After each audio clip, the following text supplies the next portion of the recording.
Hey guys, Tychondrius back here again with another video toy review, and this time it's more Star Wars Force Awakens figures. Now, I selected these three figures mostly because I wanted to show the combined weapon pack, because these are the three figures for this particular combination weapon. So, the three figures that combine are the TIE Fighter pilot, First Order TIE Fighter pilot, the Resistance Trooper, and Dameron, the X-Wing pilot. As you can see, I have the box just for the TIE Fighter pilot, and it has some very nice artwork on the card. And if I just move the camera up, you can see the Force Awakens logo with the Kylo Ren,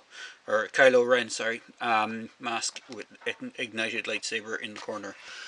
Now, something I saw, and I'm not sure if this is running through all the figures. On the Star Wars figures that have the Force Awakens logo, they have Star Wars Force Awakens under it, and I saw that they're repacking some of the Star Wars Rebels figures in later waves, and those figures only have the Star Wars logo but no Force Awakens under it. And when I previously reviewed the speeder bike, the Elite speeder bike, it doesn't actually has the Force Awakens logo on it as well. So I'm wondering if these bikes are actually part of the film at all, or if they're just done for the toy line as a kind of an add-on for the toy line, because neither the Assault Walker or the Elite speeder bike has Star Wars Force Awakens logos on them, just plain Star Wars. Just something to note for people who might be looking at the Star Wars figures. Now, just basic rundown of these figures. They're the basic 5 points of articulation. So you got heads on ball joints, arms on swivels, and legs forwards and backs. The pilot is actually quite nice. He does have the kind of oxygen tank part at the front. Now it is a separate piece, but it is glued on, and there is a small hose attached to it. So you have to be careful moving the head around, because it could potentially snap the hose on the figure. He does come with a very small, tiny pistol. It's actually different to the pistol that came with the speeder bike, and and also there is no kind of leg holster like on the speeder bike pilot, or the speeder bike stormtrooper. So the helmet is quite a nice head sculpt. Again, as I said, most people might be buying these for customizing, just to turn them into super articulated or more articulated versions of each figure. So we also have the Resistance Fighter, which is an interesting figure, and I've seen people complaining, well, not complaining as much, but making out the point that these Resistance fighters might be fighting in space, yet their helmet design has an open nose hole for some reason. So take that for what you will. To me, it's just another design for a helmet for kind of rebel trooper, resistance fighter, that kind of thing. Again, same thing, 5 points of articulation, heads on a ball joint, can rotate all the way around, arms can rotate all the way around, it's not hindered by the sculpting at all, and legs can go forward and slightly backward. They are slightly hindered by just the back part of the sculpt.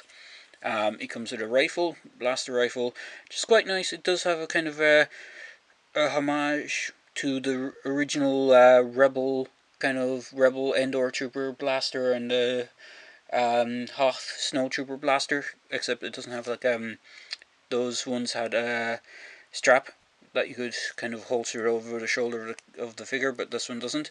But it does kind of resemble the old Endor Rebel Trooper blaster. And the last guy in the pile, actually I should note, this guy and this guy don't have a peg hole on the back, but the Dameron figure has a peg hole. That's because of the attached kind of weapon piece, the extra bonus weapon, it kind of connects into his back as a kind of jetpack. Again, bow Dameron, head on a ball joint, arms can rotate around, and legs can go forward and back.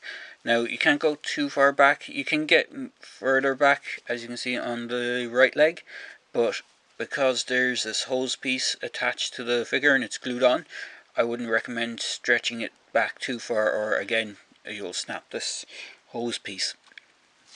The head sculpt is quite nice.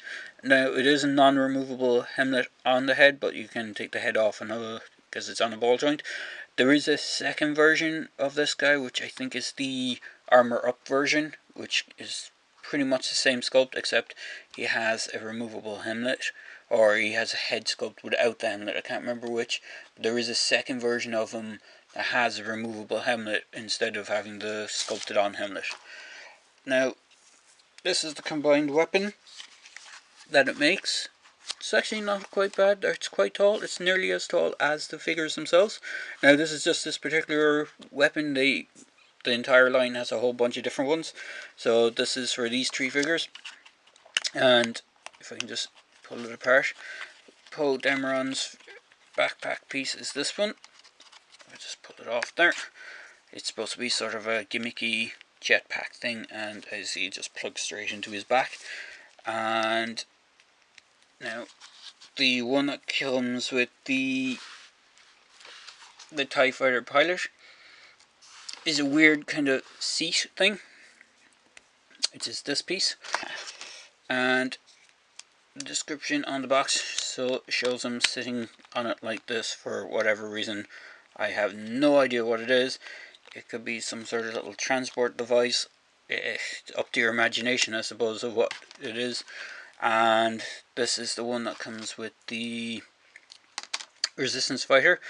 It's actually quite interesting. You can rotate these kind of handles around, so you can have him possibly holding it two-handedly. I haven't actually had him holding it yet, so let's see if you can hold it with 2 hands. Yeah, you can hold it with 2 hands, as you can see. Hopefully my hand hasn't been in the way the whole time. And there's also an extra handle in here, which I'm assuming you can either hold it one-handed or it's for the combined mode.